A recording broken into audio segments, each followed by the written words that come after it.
ഞെട്ടിക്കുന്ന മറ്റൊരു വലിയ വാർത്ത ഇപ്പോൾ ഇന്ത്യ ഒട്ടുക്കും അലയടിച്ചോണ്ടിരിക്കുക. എല്ലാ ചാനലുകളിലെയും പ്രധാന വാർത്ത ഇപ്പോൾ ഇതാ. ഏത്? ലാസ്റ്റ് ക്ലൈമാക്സിൽ നമ്മുടെ വില്ലനെയൊക്കെ ഭീകരമായിട്ടാണ് കൊല്ലുന്നത്. എന്താന്ന് വെച്ചാ ഒന്ന് തെളിച്ചു പറയാ എന്റെ വക്കീലെ. അതായത് അഭിമന്യുവിനെ ആയിരുന്നാലും ഹാർട്ട് എടുത്ത് മാത്രമേ നമ്മൾ കണ്ടിട്ടുള്ളൂ. അതിനുശേഷം ഫുൾ ബോഡി ഓപ്പൺ ആക്കുന്ന അവസ്ഥയുണ്ട്.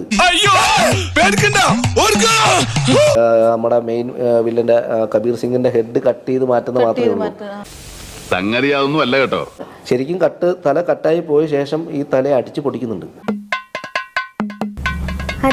പ്രഷറിന്റെ ഗുളിക എടുത്തേ. തലയെ മൊത്തത്തെ അടിച്ച് പൊട്ടിച്ചിട്ടാണ് ഇവര് തിരിച്ചു പോകുന്നത്.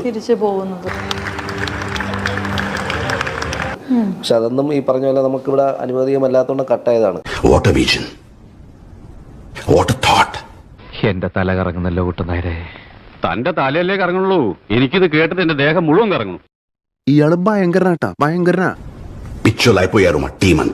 ഈ കാലഘട്ടത്തിനിടയ്ക്ക് എനിക്ക് തോന്നിയിട്ടുള്ളത് പ്രേക്ഷകൻ ഇതൊക്കെയാണ് ഇഷ്ടം എന്ന മുൻവിധിയോടുകൂടി സിനിമയെ സമീപിച്ചിട്ട് കാര്യമില്ലെന്നാണ്.